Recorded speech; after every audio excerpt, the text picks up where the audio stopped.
Benevolent, and welcome to the Blessed Love Show with Davidemetri. Hey, giving the limelight to the real everyday people that are shining, but not getting what they deserve. Love. Benevolence, Davidemetri, right back at you. You already know, we trying to bring that vibrations and that elation, that iration to all of you, whomever you be. We're one nation, one love. The beloved sister Demetra is in the house, and we want to bring some new messages to you and some enlightenment, because you got to remember, we're all in this together. So look, this is my friend, y'all. Let's show her some love, because hey, what can I say? This beautiful, intelligent, inquisitive, and revealing sister is here to enlighten you. So hey, what's up? What's happening? Well, tell us about yourself. Well, first of all, I'd like to say thank you for inviting me on your show. I think it's an awesome thing that you're doing, so I keep up the good work. Thank you. About me, as I said, my name is Demetra Coulter. Yes. I run a small business called The Polish, to where I teach people how to develop a message and show them how to deliver it to the right audience. So basically, I help people polish their verbal and visual message, ranging from salespeople, teachers, music artists, students, business, you name it. Anybody who has a message to share with somebody, they need to be able to do it effectively so it's more appealing to their audience. Wow, that's awesome. That's a great idea. Where'd you get that idea from? You know, I just kind of happened into it because I've always been doing it. Now, I have a master's in public relations. Okay, so, wow. As we know, public relations is very wide open. Yeah. But I didn't want to do what everyone else was doing as far as writing press releases Right. and, going to the red carpets and all that. Yeah, I wanted to do something where it's more behind the scenes, helping people come across better. Okay, that's interesting. Because when I met her, Comedy Club, it was a comedy night, we're out having fun. And we met you with one of your clients, the brother. What was his name? Donovan. Yeah, that guy's sharp. And so, like, the thing is we followed through, and we had a meetup. Donovan was there, and that's when it was clear to me that she's low-key like a manager, and not even just a manager, because that gets a bad stigma, but more like a publicist and marketer all in one. That's what I kind of got. Like, she really knows the game.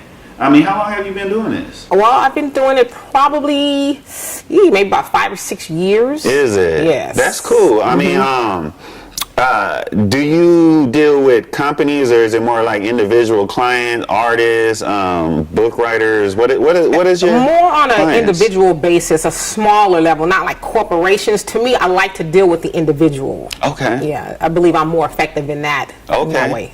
And so, do you market, or is it more like you said, you polish them? I polish. Get your polish on. Yes. So in a way, that's a form of marketing. I don't personally do the marketing for them, but I will show them, like a lot of times, let's say, an artist might go do an interview on the radio or something. Right. They don't have a message. Okay. The interviewer might say, tell me something about yourself. Well, so I help them put that together and then show them how to deliver it. Well, everybody, that's very important. You have to know where you stand and what you bring, because as an artist, or a business, you do polish entrepreneurs too, right? Yes. And so, like, you get them to be able to reflect their value they're going to bring to the populace, so that those that would be clients know what they're bringing. Right.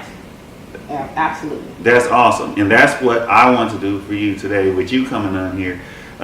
Reflecting and giving some exposure. That's what we try to do here. I mean, what's incredible about what you do is it's a lot of work. It's a lot of work. Yes. We talked business. She never brought up a dollar. She never brought up money. She reflected the value. Then, with talking to the gentleman, the brother, he reflected to me the value that you brought to him. And it wasn't nothing about selling. And the follow-up after that was just on a friendship basis. That's how I knew it wasn't just about the money for you. Oh, right. Absolutely. Then we became social media friends on Facebook, whatnot, YouTube, and these things, right? So there's more to you than just that. Yes. I wasn't thinking that. You know, I have some experience with social media. I understand people express who they are. Some people use it for the up reason. Some people use it for the down reason. Right. It's like social media is kind of like up sex and down sex. Some people use it for the right reason. Some people use it for the wrong reason. You know what I'm saying? So like, you were one of the people that I say is using it for the right reason, cognitively. You have and what I really mean to say is that you know what you're doing purposefully.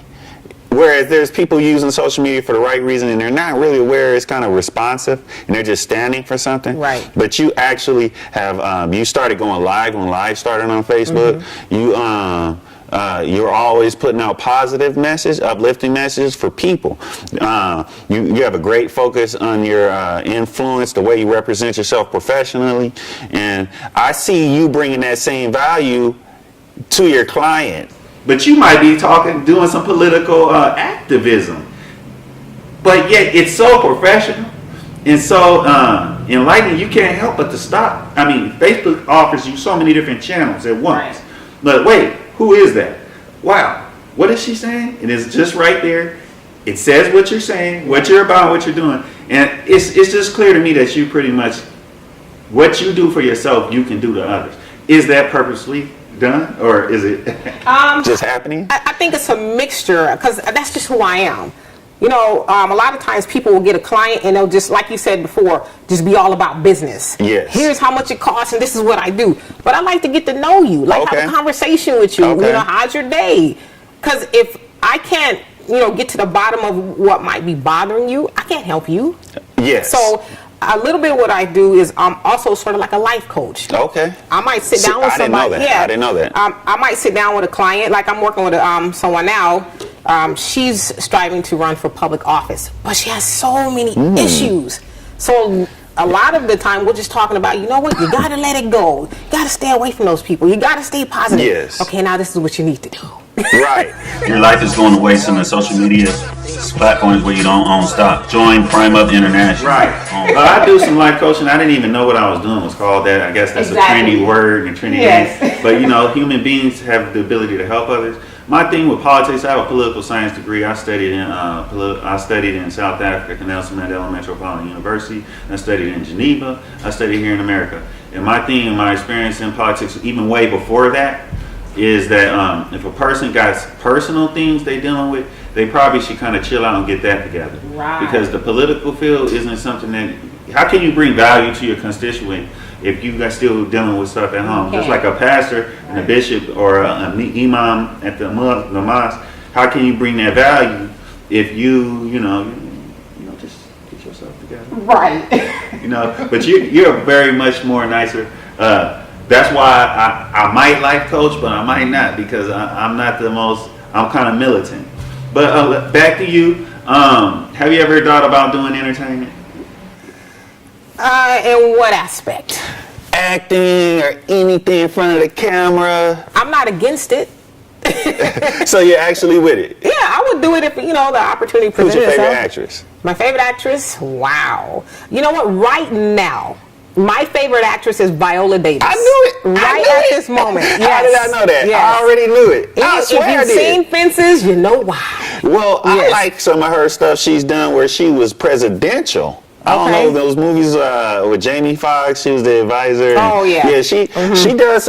She caught my eye a long time ago. Like and some of the stuff she was doing on television and some of the parts she was playing when she was coming in there and she had that nice chocolate skin. She come on up in there and she got like, you know, I'm like, oh, who is that? What? And then she's real. Right, You know she what I mean? is. Like, She is. you know who also caught my eye? J-Lo. I didn't know J-Lo could act. And the reason why I'm bringing this up is because I've been seeing a lot of actors and actresses that's of color that can't act, but you know they look good and everything. Did you like her in Enough? The movie when she's all tough and hard and she's beating up her. She had the brass knuckles on. I was like, it was good, but I like character acting. Okay. And so, like, when I was saying J-Lo, I was just really going to try to use her as an analogy. Yeah. That's not what the sister is Davis. Like, Oh, okay, got it. J-Lo's good though. Yes, She is. No, I think J-Lo. Yes. J-Lo is a good example of how to get out and get yours and win. Yes. J-Lo was dancing in living color. J-Lo was great. Nobody can take nothing from her. That's the sister right there. Oh, but yes. Davis got those Academy Awards because, and Broadway Awards, she got a lot. Because she's devoted and has natural talent. It's people that are devoted but don't have natural talent. There's people that ain't devoted and have natural talent, but she's both. Yeah, she You know what I mean? draw you in. Your life is going to waste on the social media platforms where you don't own stock. Join Prime Up International. Soul Ties, KarmicRecall.com for all you need. You are watching the Blessed Love Show with Davidemetri. Hey, well, let's talk about some of those issues that you talk about on social media. Okay. Pick one. Wow, you really go in. Some people don't talk about their social media and don't go in because they're scared they're going to get fired or they won't get a job. I mean, I don't sense that about you. No, not at all. Not at all. Why? Ain't you scared you're going to get fired or No. you don't work for anyone else, do you? Right. I work for Entrepreneur. myself. But even if I did, I feel like what I'm saying is not that bad. I do talk about uplifting black people. So anybody, an employer would have a problem with that, then I probably don't want to work for them. Nah, you don't. Because I'm not on there talking about white people, this and that. I never you do don't. that. You don't belittle Right, because nobody. it's not about them. It's Not about at all. uplifting us. Right. Well, I like how you were here today, and that's important because I wanted to bring up something about this issue because I have locks. You talk about natural hair a lot. And What is this thing that it's okay to discriminate against people because they have braids and locks? Like, what's that about? Like, It's I think well, nowadays it's not just us that are wearing braids and locks. right. Oh, Other people have taken it and made it their own. culture appropriation. Yeah, so you hear them say, "Oh, Kim Kardashian started this new trend of Bantu," and I was like, "Really?" Oh, wow. So, but yeah, I think it's just when it's us, they want us to look, I guess, more like them. Especially when it comes to working a job. Because I worked in corporate America before, financial services, and I used to wear my hair natural, all twisted up and stuff. But once I started working in a bank or financial services, it's like, yeah, by now, whites and blacks have been dealing with each other for millions, like thousands of years. Right. At some point, you gotta accept that a white person has blue eyes and has blonde skin. So the same thing with wealthy white people or people in position of power that are white or whatever they want to call themselves. You need to accept black people got dark skin and their hair is different than ours. Right. But are they gonna work and earn their merit? Well, that's the real issue. I think it's how they see us when we wear our hair. Because I don't know, this is something I've been doing lately, but I normally wear my hair sticking out, twisted, and I know all of that. So I think when they see us, it reminds them of something unkempt or dirty or so they have underlying issues with themselves. I guess, but they project it on us. Oh wow! Well, on that note, we'll be right back at you. Davidemetri with Sister Culture here. You know what I'm saying? Sister Demetra is bringing it to you live.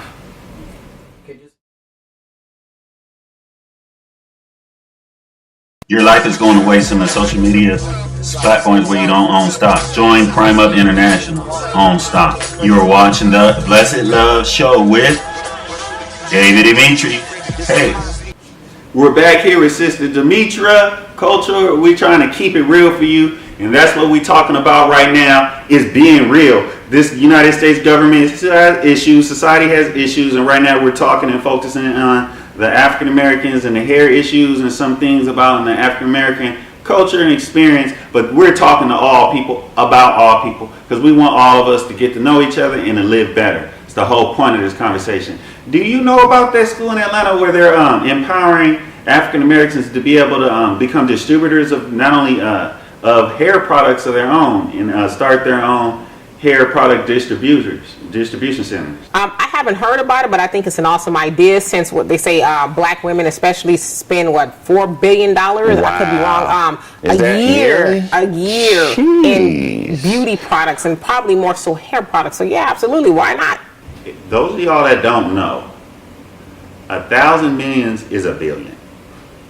That is a lot of money to be spending on hair. But dang, y'all fine. So, you know, we probably just need to pick our game up as brothers. But I was thinking about going to Atlanta and go down there and try to get this certification, this qualification, so that I can come back to California and start it. But it's been a big legal battle going on with the Koreans. They've been bribing off the lobbyists down in the local areas of the different cities and towns in California specifically.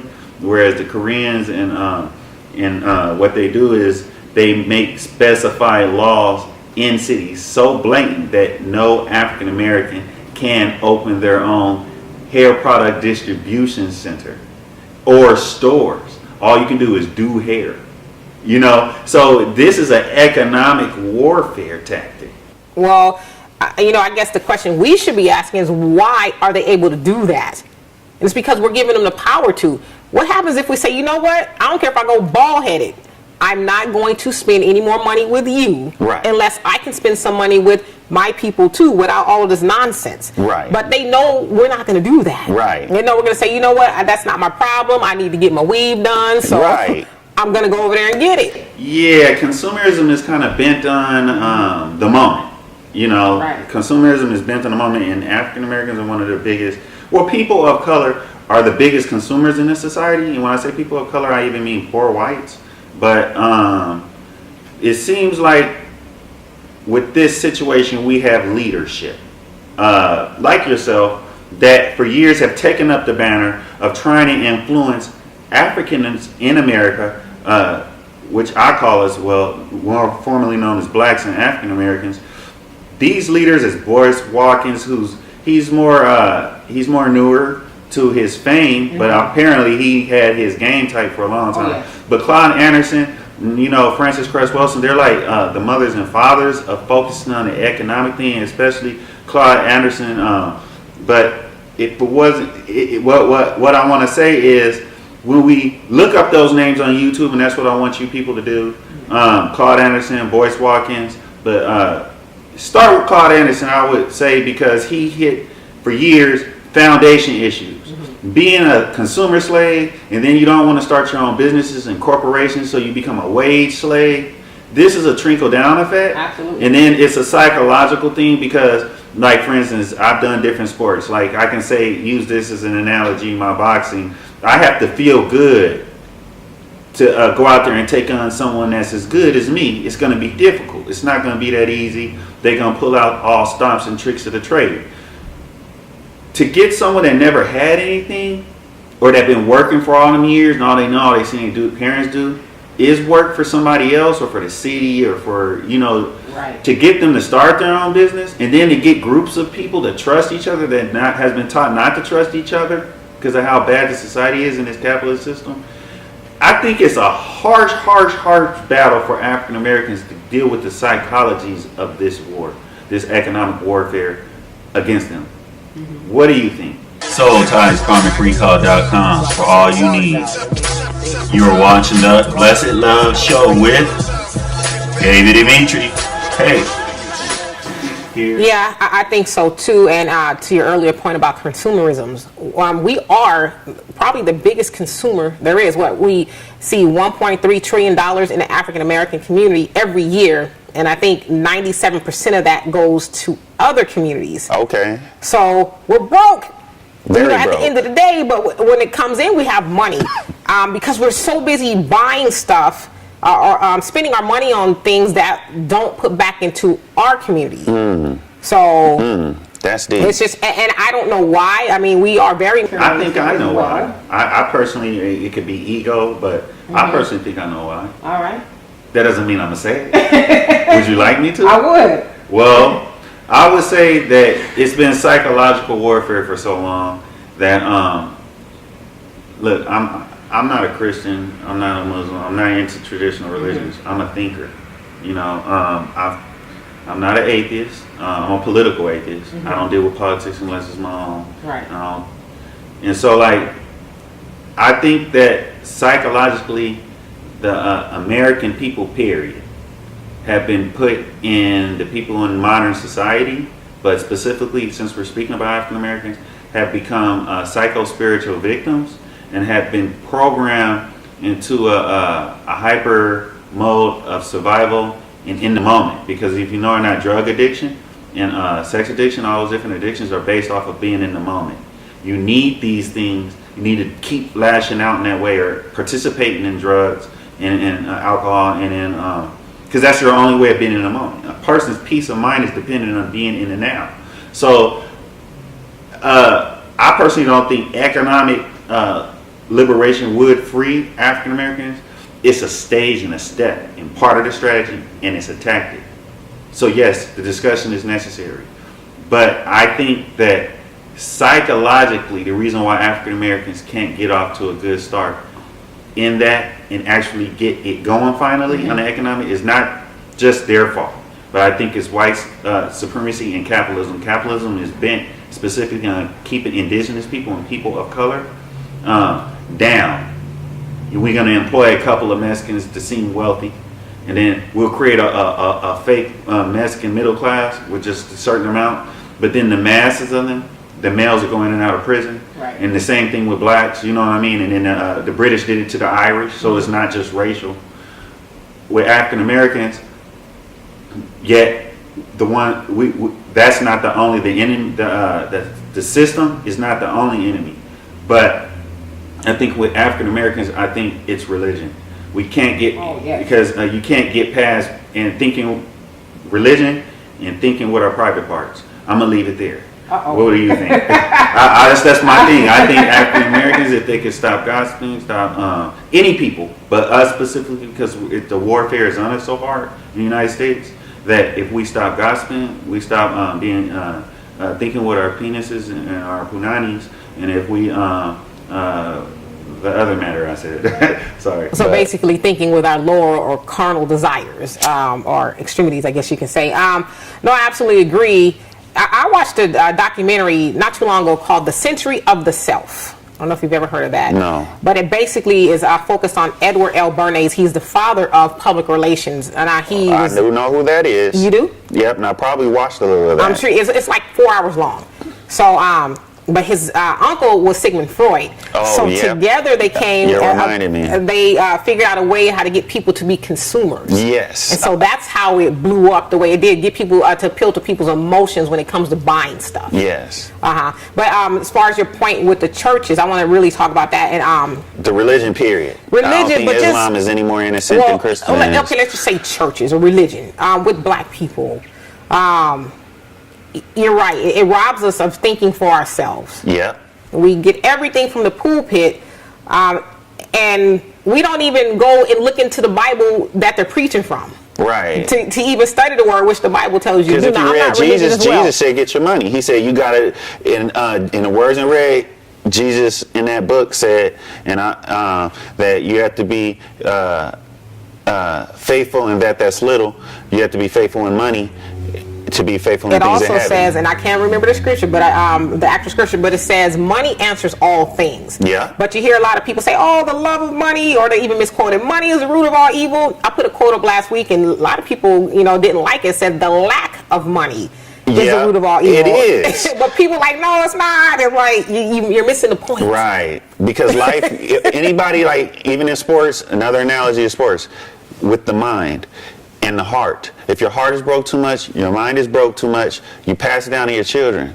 You pass that low self-esteem down, and that hurt and that pain and that I'm not good enough. And then now you're not good enough. Right. And then the parent is jealous of their own daughter and jealous of their own son, and you're not going to do better than me. And then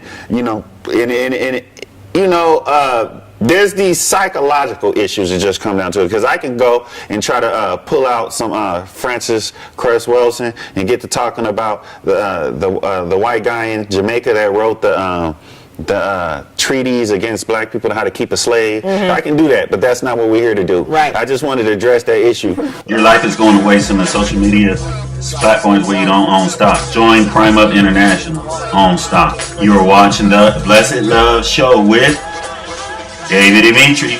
Hey, that's deep. That's interesting. Sigmund Freud and his nephew Edward Bernays. I remember I seen a little bit about that documentary, or a little bit about them and what they did. That's similar to what Cecil Rhodes did with the diamonds. the De Beers Diamonds Oh, Company, okay. Uh-huh. and how he found public relations. Me and you need to talk business, because I got this new social media website I started, Prime Up International. She's a public relations, so we want to make millions upon millions of dollars out of that. Right, so millions. you know, we're thinking in the same manner, but it's pretty tragically what's going on with the consumerism addiction with African Americans. I started Birth, which is the Black Economic Resistance Front. It's a page on social media, Facebook. It's called Birth, the Black Economic Resistance Front. I do some social activism myself, even on social media. I'm really grateful to be talking to a sister about things like this. You know that? I want the world to see that women are extremely intelligent. And on that note, hey, we'll be right back with you.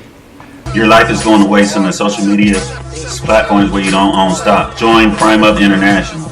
Sister, we're really grateful for you to coming through representing, because you really dropped some jewels on my head, you know what I mean? My pleasure. You waking me up to some things. I'm happy that we're seeing things eye to eye. But I do have to express myself on the women's movement, and because I think it's vitally important. And if this movement was along as strong as it is, if the Violence Against Women Act was here, and the women's liberation movement was as strong as it is today, I wouldn't have had to watch my mom get beat up when I was a child. You know what I mean? My aunties. So it's very important to me, this progress that the world is making. You know what I mean?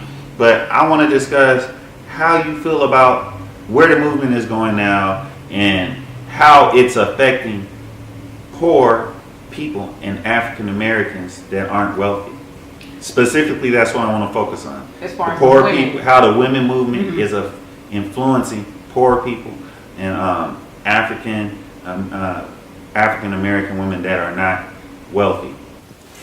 Well, I really feel like with when women's lib first started, let's say like in the 1960s, not back during the suffrage, but I don't really think that it helped black people that much. Okay. Because we were already having issues. Right. You know, and then black women ran off with white women. Hey, I'm burning my bra. I'm going to go find myself and F you men. Right.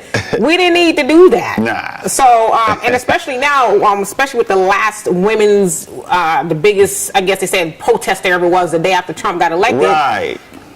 I mean, we're talking about their stuff. But how come they're out there protesting when, you know, black men or, you know, people of color getting gunned down by the police and all these other things that affect the black community? So it's like, that's nice, but what about us? Because, like, we out there for you, but are you out there for us?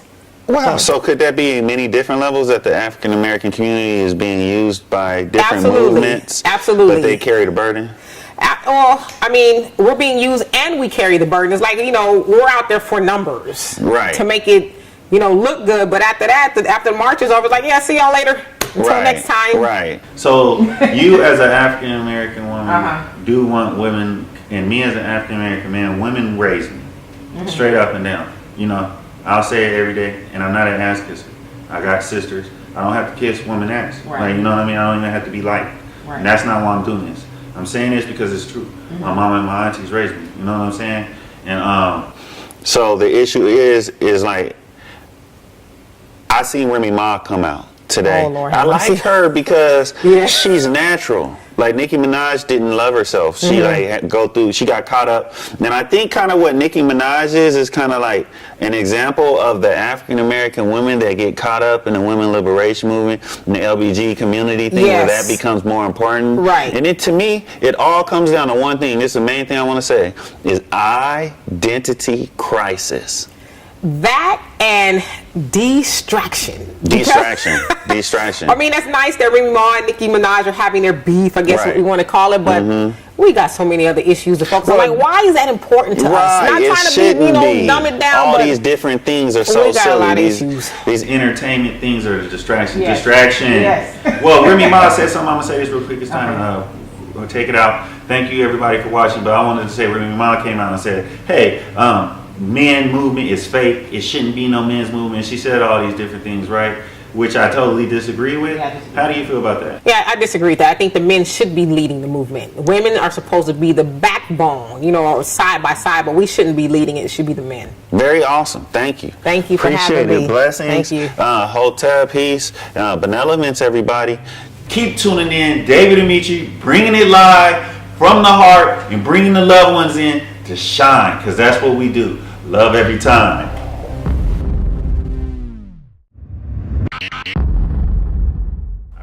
That was the Blessed Love Show with Davidemetri.